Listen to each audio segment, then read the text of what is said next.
병자를 고친 이야기를 우리 한번 생각해 봅니다. 예수님께서 가르치시는데 집 안에서 가르치셨습니다. 그리고 사방에서 몰려온 사람들이 예수님이 계신 그 집 안에 함께 들어와서 아주 팍팍하게 들어차 앉아가지고 말씀을 듣고 있었기에 이 중풍병자를 치료하려고 왔는데 사람이 너무 많아서 들어갈 틈이 없는 거죠. 그런데 이렇게 그 자리에 사람들 가운데 바리새인과 율법 교사들이 와서 함께 앉아 있었다고 하는 겁니다.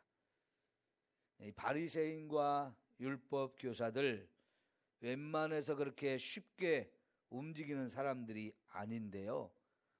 워낙 예수님의 소문이 많이 났고 또 사람들이 이렇게 많이 오다 보니까 이 바리새인과 율법 교사들까지 이렇게 예수님이 가르치는 현장에 찾아왔던 것 같습니다. 자, 그런데 병을 고치는 주의 능력이 예수와 함께 하더라 그랬는데 아마 그 가르치시면서 예수님께서 그 자리에 앉아 있는 사람 중에 병든 사람을 또 고치는 이런 일을 하셨던 것 같아요. 근데 마침 그런 가운데 밖에 이 중풍병자를 사람들이 들것에 메고 왔는데 들어갈 수가 없을 정도로 사람이 너무나 꽉 차 있기에 이 사람들이 고민을 하다가 지붕 위로 올라가서 지붕을 이렇게 뜯어내고 거기서부터 들것을 줄에 매달아서 예수님이 계신 곳까지 내려보내는 이런 일을 한 거죠.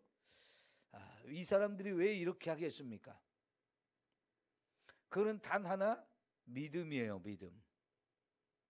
여러분, 믿음이 있으니까 환자도 믿음이 있는 거고 이 환자를 들것에 들고 오는 이 사람들도 역시 믿음이 있기 때문에 여기까지 왔지만 도저히 집 안으로 들어갈 수 없는 이 상황 속에 포기하지 않고 집으로 돌아가지 않고 지붕으로 올라가서 그 지붕을 뜯어가지고 거기서 사람을 내려보낸다는 거, 이게 보통 믿음이 아니면 할 수 없는 일이죠.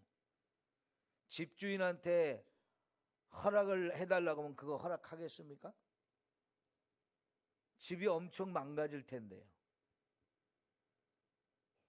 그리고 그렇게 지붕을 뜯게 되면 방 안에 있는 사람들한테 막 흙이고 먼지고 막 엄청난 것이 쏟아져 내릴 때니까 속에서 엄청난 소동이 일어날 거예요. 그럼에도 불구하고 이 사람들은 믿음으로 이와 같은 일을 합니다. 성도 여러분, 믿음으로 하는 일은 때로는 이렇게 상식을 뛰어넘는 일이 되어줄 수도 있어요. 그러나 믿음이 없는 사람이 이 일을 보면 어떻게 말하겠습니까? 항의하고 따지고 못하게 방해를 하겠죠. 그죠? 그런데 예수님도 그 방 안에 들어차 있는 사람도 어떤 사람도 이것에 대해서 항의를 했거나 못하게 소리를 치거나 그런 사람들이 없었던 것 같아요. 왜 그렇습니까? 이것이 믿음으로 하는 일이기 때문에 누가 봐도 이건 믿음이다, 이렇게 보여졌던 거죠. 우리가 이왕에 믿음을 갖고 살 때에 너무 상식적인 수준에서만 살면 안 됩니다. 상식을 뛰어넘고 사람을 감동시키듯이 하나님을 감동시킬 수 있는 이런 모습이 필요하다고 믿습니다. 상식적인 행동만 하면 거기는 믿음이 있는지 없는지 알 수가 없지요.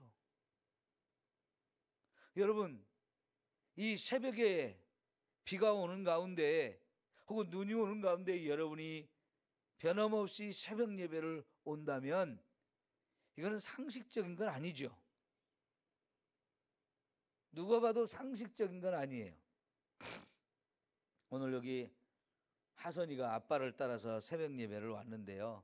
방학이라고 지도 새벽 예배에 오고 싶었고 아빠도 아이를 어리지만 새벽 예배를 드리고 나오고 싶었대요. 이렇게 어린 아이가 새벽에 나온다는 거 쉬운 일은 아니죠. 어차피 방학이 돼서 늦잠 실컷 잘 수 있는 상황이 됐으니까 새벽 예배를 나오도록 와서 예배드리는 경험을 하게 해주는 거 이게 보통 일이 아니에요.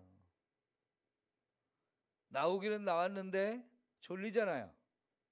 그러니까 지금 아빠 품에 이렇게 안겨서 있는데 여러분, 어린 시절에 이런 경험이 아이를 평생 믿음을 갖고 살게 하고 그냥 믿음 생활을 하는 게 아니라 새벽 예배를 평생 드리는 귀한 사람으로 자라게 되어질 줄 믿습니다.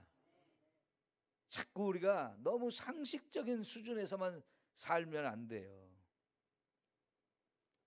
하나님께서 기적을 일으키실 때는 자연 법칙까지도 뛰어넘는 놀라운 일들을 행하시잖아요.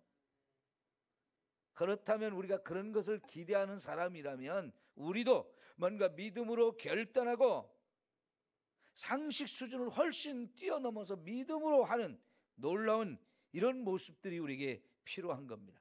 그래서 이런 모습을 보신 예수님께서 이건 정말 큰 믿음이다. 너무나 감동을 받으셔가지고 뭐라고 말씀하십니까? 예수께서 그들의 믿음을 보시고 그랬어요. 믿음을 그 행동을 통해서 보신 거지요. 그럼 뭐라고 하십니까? 이 사람아, 내 죄 사함을 받았느니라 라고 이 사람의 죄 사함을 받았다라고 말씀하셔요. 이 사람은 질병을 치유받기 위해서 왔습니다. 중풍병, 아주 참 고약한 병이죠. 마비가 되는, 혈관이 막혀가지고 터져서 뇌쪽에서 뇌출혈이 일어나는, 그래서 뇌가 손상을 당해서 몸이 마비가 되어지는 그런 병이지 않습니까? 한번 그렇게 되면 웬만해서 이 병이 치유받기 쉽지 않습니다. 그러면 사람이 팔과 다리를 정상적으로 움직여줘야 이게 생활이 되어지는데 팔다리가 움직여지지 않고 마비가 되면 이게 얼마나 고통스럽고 불편하고 어렵습니까? 오죽하면 이 사람이 자기 발로 걸어올 수 없으니까 들것에 들고 왔겠습니까? 아주 중한 상태였다는 거지요. 이 병을 고침받고자 왔는데 예수님은 병을 치유한다는 말씀이 아니라 이 사람의 죄 사함을 받았다고 죄를 용서하시는 이런 말씀을 주셔요. 자, 여러분, 그러면 예수님이 이렇게 말씀하시는 것은 이 사람의 중풍병이 뭐 때문이라는 거예요? 죄 때문이라는 겁니다. 단순히 그 병을 치유하는 것보다는 근본적으로 이 사람의 죄를 용서받는 것, 이 사람의 죄 문제를 해결하는 것이 더 중요합니다. 그러니까 예수님은 지금 이 상황에서 병이 치유받았다, 병을 치유한다 라고 말씀하신 게 아니라 죄 사함을 받았다고 죄를 용서하시는 말씀을 주신단 말이죠. 여러분, 그래요, 저와 여러분의 이런 질병이 찾아오는 이유 중에 가장 큰 이유가 죄 때문이에요. 모든 병이 다 죄 때문에 그런 건 아니지만 병이 생기는 여러 가지 이유가 있지만 그 중에 가장 큰 이유가 죄 때문이라고요. 그래서 우리는 이렇게 질병이 찾아왔을 때는 가장 먼저 내가 혹시 죄를 범해서 이런 건 아닐까 하면서 자신을 점검해보고 그 죄 문제가 깨달아지는 게 있거든. 반드시 그 문제를 회개하면서 기도할 때 하나님의 치유가 확실하게 이루어질 줄 믿습니다. 죄는 이렇게 저와 여러분에게 수많은 저주와 재앙을 가져와요. 여러분, 창세기 3장에서 하나님께서 아담과 하와가 범죄한 이후에 그 죄에 대해서 하나님이 심판하시는 내용이 나오는데 저주와 재앙을 내린 거였어요. 죽음이라고 하는 심각한 저주가 우리에게 찾아왔을 뿐만 아니라 여자가 해산할 때 고통을 받아야 된다고 그랬어요. 죽음이라고 하는 것이 오기 위해서는 늙어야 되고요, 병이 와야 돼요. 그러니까 이 죄 때문에 죽음도 찾아오고 질병도 찾아오고 늙는 것도 찾아오고 여자가 특별히 해산할 때 고통을 받아야 되는 이런 상황들이 왔단 말이죠. 여전히 저와 여러분이 육신을 가지고 살아가는 동안에 이렇게 수많은 질병들이 우리에게 찾아오는 것은 죄가 큰 원인일 수가 있다는 거. 그래서 우리는 죄를 항상 멀리하고 죄와 싸워서 이기는 삶을 살아야 돼요. 하나님께서는 하나님을 믿는 사람들에게 죄를 이길 수 있는 힘을 주셔요. 그리고 무엇보다도 죄를 이기는 가장 큰 힘은 말씀으로 우리가 무장하는 겁니다. 하나님이 주신 이 말씀, 하나님께서는 죄를 정말 싫어하시는 분이구나. 그리고 우리가 이 말씀을 붙들고 살려고 하면 말씀이 살아서 저와 여러분을 붙들고 가요. 내가 말씀을 붙들면 말씀이 우리를 붙들고 간다고요. 그게 말씀이 살아있는 역사이고 능력인 겁니다. 죄를 지으려고 할 때 이거는 하나님이 싫어하는 것이고 하나님이 하지 말라고 그랬는데 하면서 그 말씀이 저와 여러분이 죄를 짓는 것을 자꾸 못하도록 내 안에서 양심을 자꾸 찔러댄단 말이죠. 그래서 말씀을 들어야 되는 것이고 말씀을 마음에 새겨야 되는 거죠. 그러면 우리가 죄와 싸워 이길 수 있는 힘이 말씀을 통해서 주어지는 거죠. 하나님을 믿지 않는 사람들은 자기가 하는 일이 죄인지 아닌지 모르고 하는 일이 너무나 많지만 또 때로는 이것이 죄라는 걸 알면서도 그 속에 말씀이 없으니까 어느 누구도 브레이크를 걸어주지 못해요. 안 된다, 안 된다 이 말이 들리지를 않습니다. 그러니까 죄를 용감하게 짓는단 말이죠. 그러나 하나님을 믿는 사람들은요, 말씀이 안에서 살아서 역사하면서 우리가 죄를 지으려고 할 때마다 안 된다라고 자꾸 우리 양심을 찔러대면서 죄의 길로 못 가도록 막아준단 말이죠. 그러니까 죄를 이길 수 있는 힘이 생기는 거죠. 우리 그 말씀의 은혜를 힘입고 또 성령의 인도하심을 따라서 죄와 싸워 이기는 저와 여러분의 삶이 되어야 합니다. 그럴수록 하나님이 건강도 주시고 삶에 필요한 많은 축복을 저와 여러분에게 부어주시는 거지요. 말씀대로 살면 분명히 축복이 옵니다. 그건 하나님의 변함없는 약속이잖아요. 하나님께도 영광이 되어지는 것이고요, 이 세상 사람들에게도 나의 삶을 통해서 하나님의 영광을 드러낼 수 있게 하는 거잖아요. 우리 말씀으로 사는 것 너무너무 중요합니다. 자, 그런데 예수님이 이렇게 이 사람의 질병의 원인이 죄 때문인 것도 아시고 그래서 믿음으로 찾아온 이 사람 죄를 용서해 주시면서 질병을 치유하시는데, 죄를 용서하셨다고 하니까 치유는 분명히 일어나는 거죠. 그런데 회방꾼이 등장했어요. 누가 회방꾼이었습니까?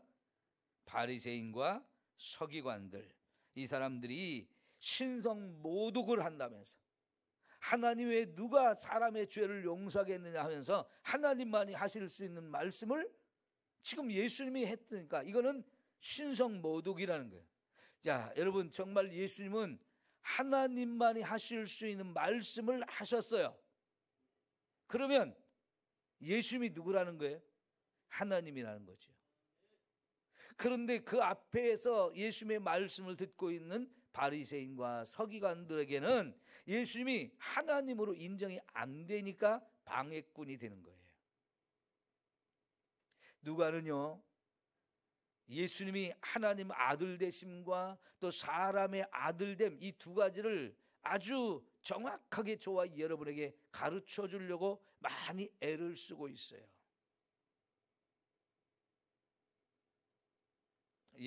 예수님은 분명히 이 땅에 사람의 아들로 오셨지만 사람의 아들로 오시기 전에 저 하늘에서 세상을 하나님과 더불어 함께 창조하신 하나님의 아들이십니다. 그 하나님의 아들이 사람의 몸을 입고 이 땅에 오셔서 사람의 아들로 태어났는데 그래도 여전히 그분은 하나님의 아들이에요. 그러니까 하나님의 아들이며 동시에 또 사람의 아들 되신 예수님, 이거를 깨닫지 못하니까 신성 모독죄를 지었다라고 지금 생각하는데요. 여러분, 유대인에게서 신성 모독죄는 가장 무서운 죄예요. 왜요? 10계명에 1계명, 2계명에 바로 하나님 외에 다른 신을 섬겨서는 안 된다고 그랬잖아요. 그 다른 신은 다 사람이 만들어내는 신이거든요. 자기 스스로를 하나님이라고 하거나 남을 하나님이라고 하거나 다른 하나님이 지은 어떤 피조물을 하나님이라고 말하는 것, 이건 다 신성모독죄, 우상숭배예요. 지금 예수님께서 사람인데도 불구하고 자기를 하나님으로 이렇게 말하는 표현, 죄를 사한다, 하나님만이 하실 수 있는 일이거든요. 이러니까 이제 바리새인과 서기관들이 예수님이 정말 신성모독죄를 짓고 있다라고 이러는데, 사실은 예수님 앞에서 이 말을 대놓고 하지를 못해요. 속으로만 생각해요. 그런데 여러분, 속으로만 생각해도 그것은 죄입니다. 무서운 죄예요. 우리가요, 누가복음 1장에서부터 여기 5장까지 보는 가운데 방해꾼들이 계속 나와요. 마태복음 2장에는 예수님이 태어났을 때 가장 무서운 방해꾼이 한 사람 나타났죠? 누구였어요? 헤롯 왕이 어린 아기 예수를 죽이려고 했잖아요. 그 다음에 방해꾼이 또 누구냐? 마귀예요, 마귀. 그죠? 예수님이 사역을 처음 시작하려고 할 때 예수님께 와서 세 가지로 예수님을 시험해서 넘어뜨리려고 했던, 예수님의 사역을 못하게 하려고 했던 이 방해꾼이 바로 마귀입니다. 또 하나의 방해꾼이 누구였습니까? 믿지 않는 사람들. 그 믿지 않는 사람들 중에 정말 예수님을 죽이려고 했던 사람들이 있었죠. 누구였습니까? 고향 사람들. 그들도 역시 인간적인 예수, 자기들이 알고 있다고 하면서 우리가 예수를 너무 잘 아는데 하면서 인간적으로만 알고 있는 그 생각을 가지고 예수님이 하나님의 아들 되시고 메시아됨을 인정하지 않는 이 고향 사람들, 믿음이 없다 보니 결국은 예수님을 죽이려고 했어요. 여기 이제 가장 심각한 방해꾼이 등장했는데, 바리새인과 서기관, 그리고 율법 교사를 서기관이라고 주로 이렇게 표현할 수 있는 사람들인데, 거기다가 이제 제사장 그룹이 또 이제 나오게 돼요. 그들 대부분 사두개인이라고 표현되기도 해요. 이 사람들이 예수님 3년 사역 동안에 가장 심각한 방해꾼이 되어지면서 마지막에는 예수님을 십자가에 죽이는 자들이 되죠. 여러분, 믿음을 가지지 않으면 결국 이렇게 됩니다. 자기도 멸망의 길을 갈 뿐만 아니라 예수님을 모욕하고 예수님을 방해하고 예수님의 하나님의 아들 되심을 인정하지 않고 끝까지 예수님을 십자가에 못 박아 죽이는 이런 일들을 하게 되어져요. 우리가 믿음을 갖는다는 게 얼마나 큰 은혜요 축복입니까? 그리고 우리가 이렇게 믿음을 갖고 살 때 하나님께서는 믿음의 삶을 살아가는 사람들한테 놀라운 은혜와 축복을 풍성하게 부어주시는 거지요. 여러분, 이 겨울 지금 비가 내리니 참 감사한 일이죠. 특별히 전라남북도에 가뭄이 심한데 겨울비가 충분히 내리는, 이거 얼마나 큰 은혜예요. 전라남북도의 수원지가 되는 큰 저수지들 다 말라가지고요, 물 공급이, 수돗물 공급이 어렵다, 이렇게 걱정을 했는데, 여러분, 이 겨울에 이렇게 많은 비가 온다는 거 정말 큰 은혜죠. 여러분, 이것처럼 하나님이 매일매일 저와 여러분에게 은혜를 주시지 아니하면 우리는 살 수 없는 존재예요. 하나님께서 자꾸만 우리 인간이 하나님을 거역하고 불순종하며 교만하고 하나님의 은혜도 모르면서 자꾸 불평 불만이나 늘어놓고 사는 이런 사람들 때문에 한동안 비를 주지 않아가지고 가뭄이 심했는데, 이제 비를 주시니까 그렇지, 하나님이 비를 주셔야 우리가 살지, 이렇게 하나님의 은혜로 우리가 살지 하는 것을 깨닫게 하시는 줄 믿습니다. 이런데도 그걸 깨닫지 못하고 감사하지 못하면 멸망의 길로 갈 수밖에 없어요. 그러니까 여러분, 깨닫지 못하는 자는 뭐와 같다고 그랬어요? 멸망할 짐승과 같다고 그랬어요. 그러니까 때를 따라 하나님이 저와 여러분에게 은혜를 주실 때마다 우리가 이게 하나님의 은혜다라고 하는 걸 깨닫고 사는 거 참 감사한 거예요, 이게. 근데 그걸 믿음을 가진 사람은 그런 깨달음을 갖지만 믿음을 갖지 못하면 그런 깨달음이 없는 거예요. 여러분, 우리에게 믿음도 주시고 은혜와 사랑을 풍성하게 부어주시는 하나님께 날마다 감사하며 살아갈 수 있기를 축원합니다. 그리고 이왕이면 믿음이 더 자라서 주님을 감동시킬 수 있는 저와 여러분이 되어지기를 축원합니다. 여러분, 예수님께서는요, 왜 내 죄 사함을 받았느니라는 말씀을 하셨는지를 밝히고 있는데, 내가 그런 권세를 가졌다는 걸 너희들에게 알게 하려고 한 것이다.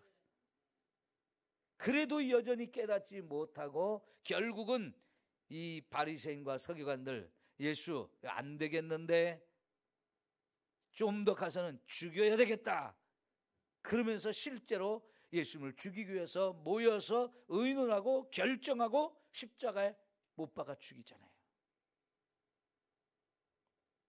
그럼에도 불구하고 예수님은 자신이 하나님의 아들 되셔서 결국 우리 죄를 용서하기 위해서 이 땅에 오셨고 우리 죄를 용서할 수 있는 유일한 권세를 가지신 분이라는 거, 이거를 확실하게 가르쳐 주셨습니다.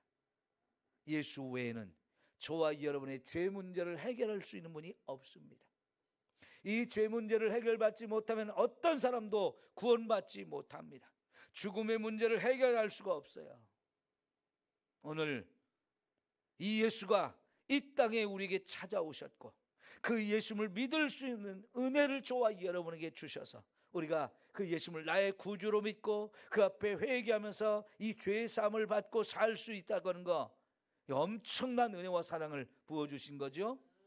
비를 내려준 것보다 더 큰 은혜, 세상 그 어느 것과도 비교할 수 없는 가장 큰 은혜는 우리의 죄를 용서해 주시는 하나님의 은혜요, 이 죄를 용서하셔서 죄의 문제도 해결해 주시고 지옥 갈 인생을 천국 가게 만들어 주시는 이 엄청난 구원의 은혜인 줄 믿습니다. 구원의 확신을 가지고 나는 이제 천국 갈 수 있는 사람이다, 이 담대한 믿음을 가지고 저와 여러분이 살아야 합니다. 더불어 이 천국의 복음 많은 사람들에게 증거해서 더 많은 영혼이 예수 믿고 구원받아서 함께 천국 갈 수 있도록 우리에게 전도자의 사명을 주셨어요. 여러분, 이 전도자의 사명 잃어버리지 말고 매 순간 우리는 생각해야 돼요. 누가 사람을 만날 때 그 사람이 예수를 믿는지 안 믿는지, 예수를 아는지 모르는지, 이거부터 우리가 관심을 가져야 되고, 그 사람이 믿지 않는다면 반드시 복음을 전할 사명이 내게 있으니까요. 복음을 전해서 영혼 구원하는 일을 우리가 앞장서야 할 줄 믿습니다. 올 한 해 특별히 여러분 전도에 좀 집중하세요. 전도에 집중해야 합니다. 기도합시다.